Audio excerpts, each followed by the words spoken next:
texto que li, nós temos aí uma palavra revelada.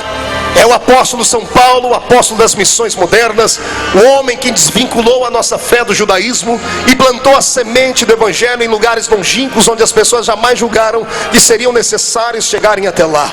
Foi Paulo também quem discutiu com os mestres e os pais da igreja de seu tempo, para trazer então a alegria da salvação aos gentios.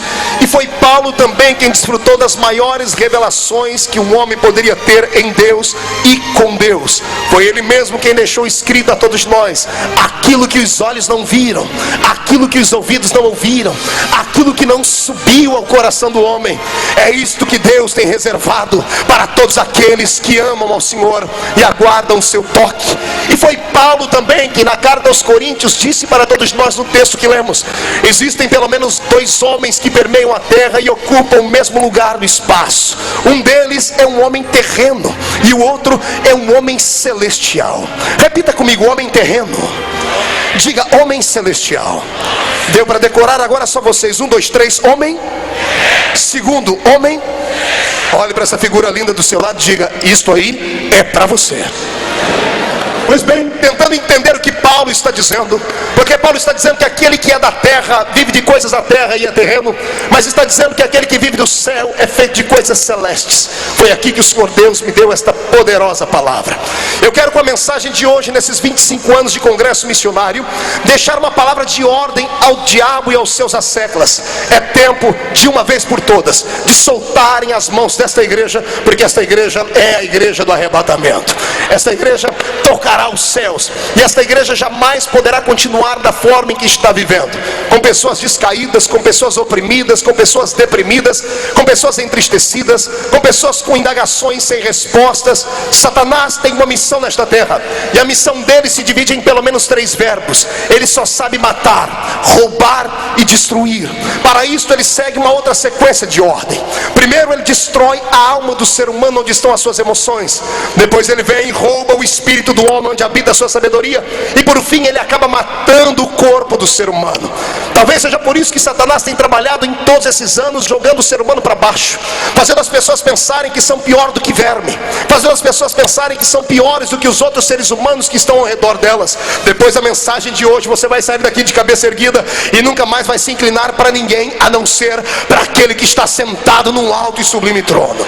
Depois do que Deus vai falar ao seu coração nesta noite, você nunca mais vai se sentir o verme do carrapato. Aliás, aqueles que te olhavam de cima para baixo sempre, achando que você teria sempre que ser afundado na terra, depois de hoje, eu repito sempre que digo, vão ter que comprar um par de binóculos potentes para te enxergar, porque você não vai mais rastejar na terra, você vai voar nas asas da revelação do Senhor.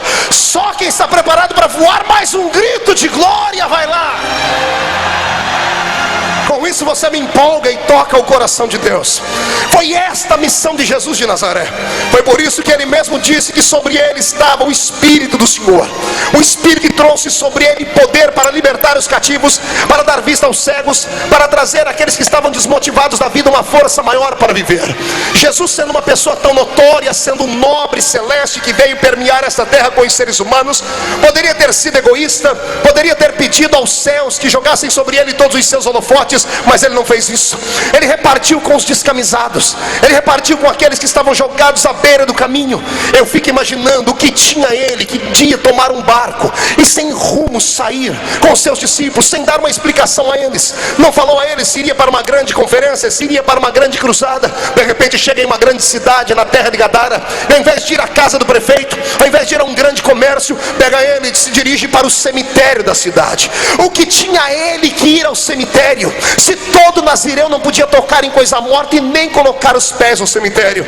Ele veio ensinar a nós o que nós devemos fazer: pegar um homem que está caído, oprimido por Satanás, e dizer a ele que ele é muito mais do que ele pensa. Dizer ao homem que está hoje nas drogas, que está jogado pelo chão e jogado com algemas pelos seus braços, que ele é muito mais forte do que ele pensa.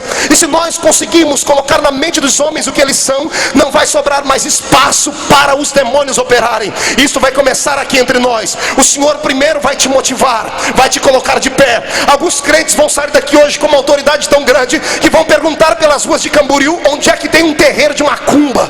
E você pode perguntar: para quê, pastor? Para fazer um trabalho? Não, é para desfazer os trabalhos esta noite lá.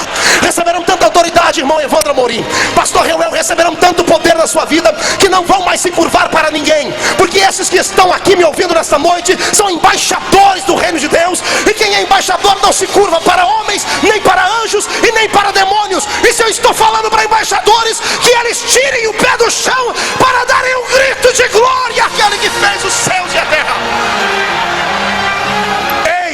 Eu quero que você tente seguir os passos dele, porque assim como Deus inspirou uma alma tão grande, uma alma tão nobre como a alma do pastor Cizino Bernardino, para se lembrar dos rabiscos, ele, o nosso Cristo, já havia nos ensinado isso.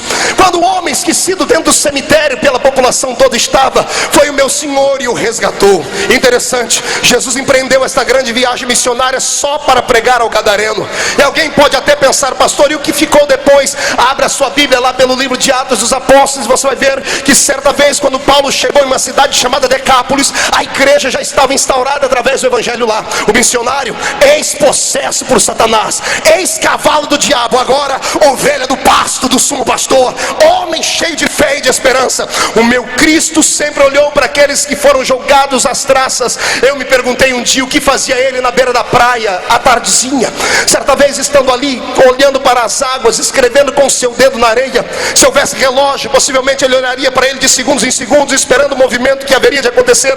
E daqui a pouco uma senhora é arrastada pelos cabelos daquela praia, e os homens gritavam morte a ela, porque ela é uma adúltera, ela tinha o seu caráter sexual completamente extraviado.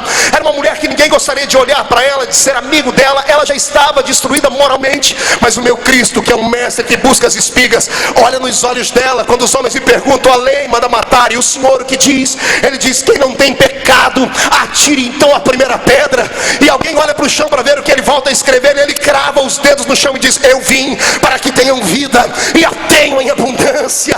Eu sei dar valor no ser humano quando eu olho para o meu Cristo, deixando o seu trono de glória, deixando o seu lado divino. Foi Paulo quem explicou isso.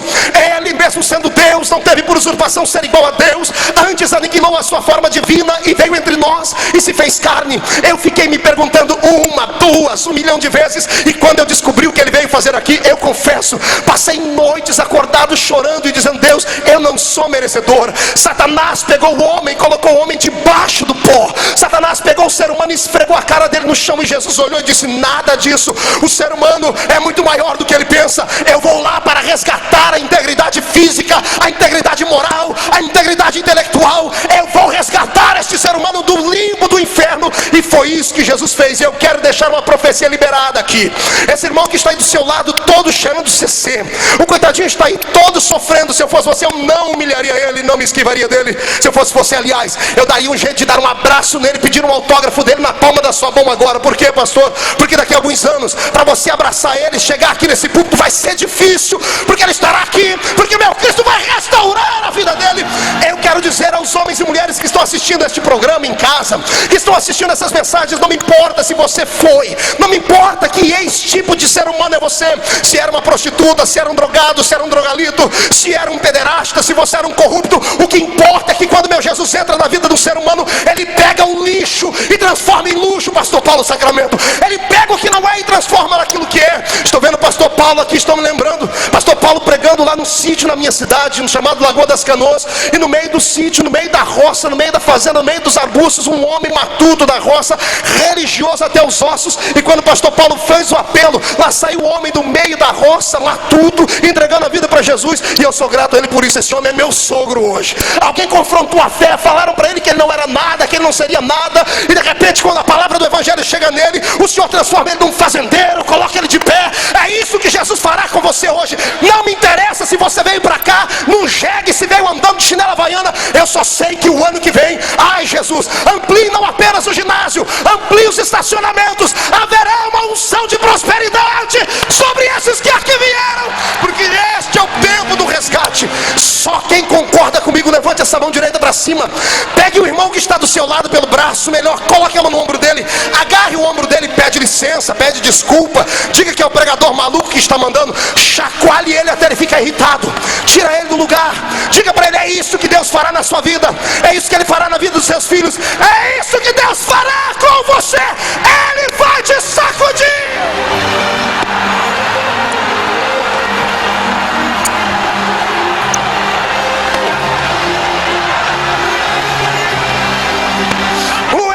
Espírito do Senhor está sobre mim, porque me ungiu para pregar boas novas, trazer restauração àqueles que estavam perdidos, abrir a porta das prisões. É isso que meu Cristo dará a você. Queridos, eu quero deixar uma palavra aqui de uma vez por todas. Está na hora da Igreja de Cristo Jesus, nesses 25 anos de congresso missionário pentecostal, entender o que você é. Está na hora de você parar de falecer aquilo que os outros dizem que você é. Está na hora de você parar de andar pela cabeça dos outros. Porque vou lhe dizer uma coisa: as pessoas que te criticam não pagam as suas contas, não oram para você de noite. Se eu fosse parar para ouvir as pessoas que me criticam, eu estaria lá embaixo. Sabe o que eu faço com o que eles falam de mim? Eu pego as pedras, vou amontoando e vou fazendo um castelo e uma escada para crescer. Falem o que quiser, critiquem a minha roupa, critiquem o meu cabelo.